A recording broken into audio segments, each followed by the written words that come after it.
باللہ من الشیطان الرجیم بسم اللہ الرحمن الرحیم اللہم صلی علی محمد و علی آل محمد ما صلیت علی ابراہیم و علی آل ابراہیم انکا حمید مجید اللہم بارک علی محمد و علی آل محمد ما بارکت علی ابراہیم و علی آل ابراہیم انکا حمید مجید۔ میں عبد الرحمن اوان، سلسلہ سیرت النبی، آج میں تیسری آڈیو جاری کر رہا ہوں جو کہ ظہور قدسی ولادت باسعادت حضرت محمد مصطفیٰ صلی اللہ علیہ وسلم ہے۔ چمنستان دہر میں بارہا روح پرور بہاریں آ چکی ہیں، چرخ نادرہ کار نے کبھی کبھی بزم عالم اس سر و سامان سے سجائی کہ نگاہیں خیرہ ہو کر رہ گئی ہیں۔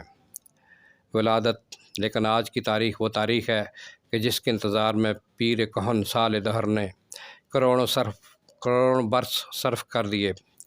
سیارگان فلک اسی دن کے شوق میں ازل سے چشم برا تھے۔ چرخ کہن مدت ہائے دراز اسی صبح جانواز کے لیے لیل و نہار کی کروٹیں بدل رہا تھا۔ کارکنان قضاء و قدر کی بزمرائیاں، عناصر کی جدت ترازیاں، ماہ و خورشید کی فروغ انگیزیاں، ابر و باد کی تردستیاں، عالم قدس کے انفاس پاک، توحید ابراہیم علیہ السلام، جمال یوسف علیہ السلام، معجزہ تراری موسیٰ علیہ السلام، جان نوازی مسیح، سب اسی لیے تھے کہ یہ متاحائے گراں اور شہنشاہ کونین صلی اللہ علیہ وسلم کے دربار میں کام آئیں گے۔ آج کی صبح وہی جان نواز، وہی سات امائیوں، وہی دور فرق فال ہے۔ ارباب سیر اپنے محدود پیرائے بیان میں لکھتے ہیں کہ آج کی رات ایوان کسریٰ کے 14 کنگرے گر گئے، آتش کدہ فارس بجھ گیا، دریائے سوا خشک ہو گیا، لیکن سچ تو یہ ہے کہ ایوان کسریٰ نہیں بلکہ شان عجب، شوکت روم، اوج کی چین کے قصر ہائے فلک بوس گر پڑے۔ آتش فارس نہیں بلکہ حجیم شر، آتش کدہ کفر، آذر کدہ گمراہی سرد ہو کر رہ گئے۔ صنم خانوں میں خاک اڑنے لگی، بت کدے خاک میں مل گئے، شیرازہ مجوسیت بکھر گیا، نصرانیت کے اوراق خزاں دیدہ ایک ایک کر کے جڑ گئے۔ توحید کا غلغلہ اٹھا، چمنستان سعادت میں بہار آ گئی، آفتاب ہدایت کی شعاعیں ہر طرف پھیل گئی، اخلاق نسانی کا آئینہ پرتو قدس سے چمک اٹھا، یعنی یتیم عبداللہ، جگر گوشائے آمنہ، شاہ حرم، حکمران عرب، فرمان روائے عالم، شہنشاہ کونین حضرت محمد مصطفیٰ صلی اللہ علیہ وسلم عالم قدس سے عالم امکان میں تشریف لائے، عزت و جلال ہوا صلی اللہ علیہ وآلہ وسلم۔ تاریخ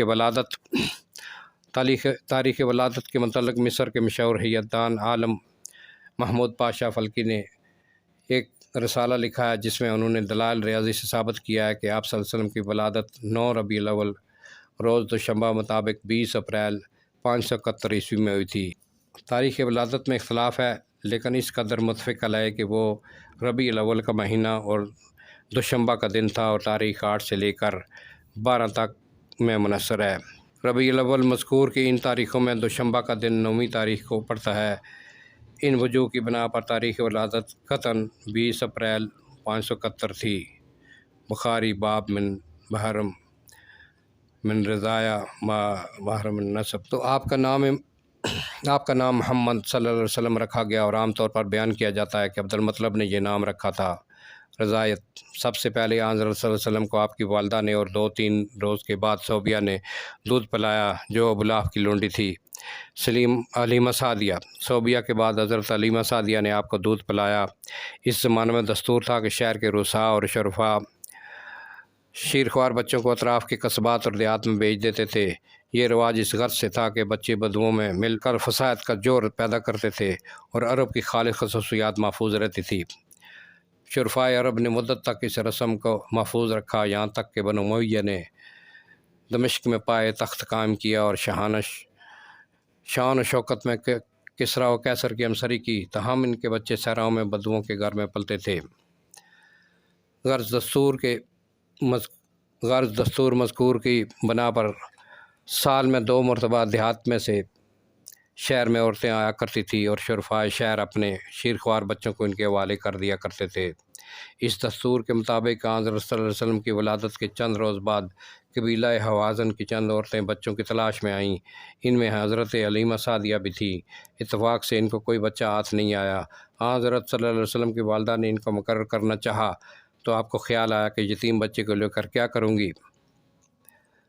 لیکن خالی ہاتھ بھی نہ جا سکتی تھی، اس لیے حضرت آمنہ کی درخواست قبول کی اور حضرت صلی اللہ علیہ وسلم کو لے کر گئیں۔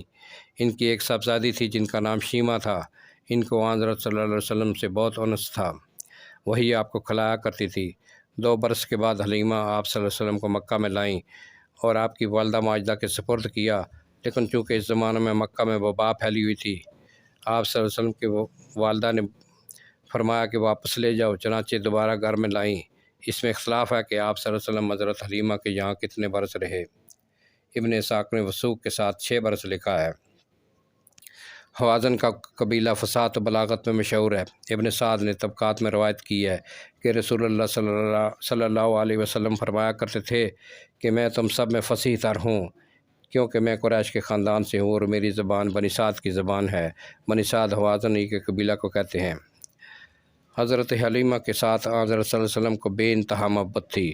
عہد نبوت میں جب وہ آپ صلی اللہ علیہ وسلم کے پاس آئیں تو آپ صلی اللہ علیہ وسلم میری ماں کہہ کر لپٹ گئے۔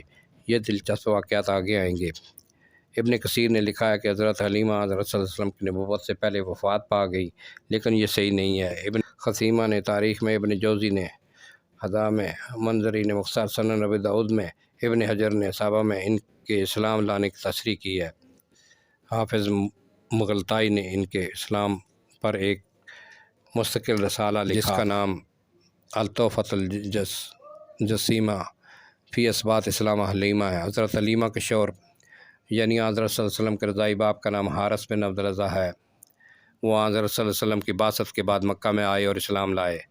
حارث حضرت صلی اللہ علیہ وسلم کے پاس آئے اور کہا کہ یہ تم کیا کہتے ہو؟ آپ صلی اللہ علیہ وسلم نے فرمایا، ہاں، وہ دن آئے گا کہ میں آپ کو دکھا دوں گا کہ میں سچ کہتا تھا۔ حارث مسلمان ہو گئے۔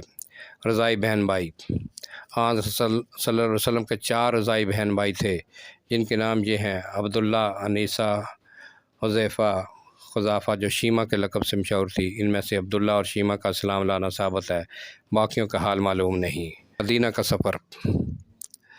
حضرت صلی اللہ علیہ وسلم کی عمر جب 6 برس کی ہوئی تو آپ صلی اللہ علیہ وسلم کی والدہ آپ کو لے کر مدینہ گئی۔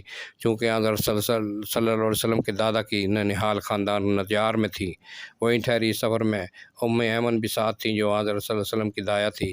مورخین نے لکھا ہے کہ آپ کی والدہ اس انتقالی رشتہ کی وجہ سے مدینہ گئی، لیکن یہ رشتہ دور کا رشتہ تھا۔ قیاس میں نہیں آتا کہ صرف اتنے سے تعلق سے اتنا بڑا سفر کیا جائے۔ میرے نزدیک بعض مورخین کا یہ بیان صحیح ہے کہ حضرت آمنہ اپنے شوہر کی قبر کی زیارت کے لیے گئی تھیں، جو مدینہ میں مدفون تھے۔ بہرحال 1 مہینہ تک مدینہ میں مقیم رہیں۔ واپس ہوتے ہوئے جب مقام ابوا میں پہنچی تو ان کا انتقال ہو گیا اور یہی مدفون ہوئیں۔ ایمن حضرت صلی اللہ علیہ وسلم کو لے کر مکہ میں آئیں۔ رسول اللہ صلی اللہ علیہ وسلم کو قیام مدینہ کی بہت سی باتیں یاد رہ گئی تھیں۔ جب آپ قیام مدینہ کے زمانہ میں ایک دفعہ بنو عدی کے منازل پر گزرے تو فرمایا کہ اسی مکان میں میری والدہ ٹھہری تھی، یہی وہ تالاب ہے جس میں نے تیرنا سیکھا تھا، اسی میدان میں حنیسہ ایک لڑکی کے ساتھ کھیلا کرتا تھا۔ عبد المطلب کی کفالت۔ والدہ ماجدہ کے انتقال کے بعد عبد المطلب نے حضرت صلی اللہ علیہ وسلم کو اپنے دامن تربیت میں لیا۔ ہمیشہ آپ صلی اللہ علیہ وسلم کو اپنے ساتھ رکھتے تھے۔ عبد المطلب نے 82 برس کی عمر میں وفات پائی اور ہجون میں مدفون ہوئے۔ اس وقت حضرت صلی اللہ علیہ وسلم کی عمر 8 برس تھی۔ عبد المطلب کا جنازہ اٹھا تو حضرت صلی اللہ علیہ وسلم بھی ساتھ تھے اور فرط محبت سے روتے جاتے تھے۔ عبد المطلب نے مرنے کے وقت اپنے بیٹے ابو طالب کو حضرت صلی اللہ علیہ وسلم کی تربیت سپرد کی۔ ابو طالب نے اس فرض کو جس خوبی سے ادا کیا، اس کی تفصیل آگے آتی ہے۔ یہ واقعہ خاص طور پر لحاظ رکھنے کے قابل ہے کہ عبد المطلب کی موت نے بنو ہاشم کے رتبہ امتیاز کو دفعتاً گھٹا دیا۔ ابو طالب کی کفالت۔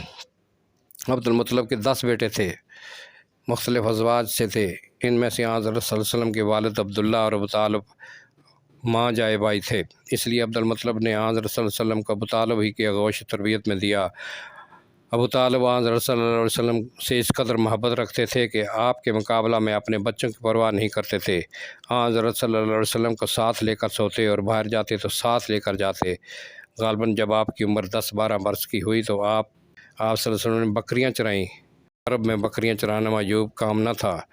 بڑے بڑے شرفاء اور امراء کے بچے بکریاں چراتے تھے۔ خود قرآن مجید میں ہے ترجمہ، اور اس میں تمہارے لیے خوبصورتی اور جمال بھی ہے، جبکہ تم صبح تم انہیں چرنے کے لیے بیچتے اور جب کہ شام کو واپس لاتے، اور حقیقت یہ ہے کہ یہ عالم گلہ بانی کا دباچہ تھا۔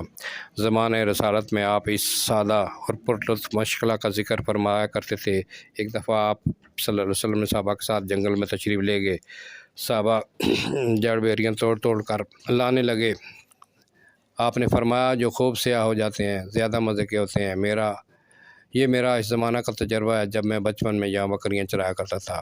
آج کی یہ آڈیو ویڈیو میں یہیں پر ختم کرتا ہوں۔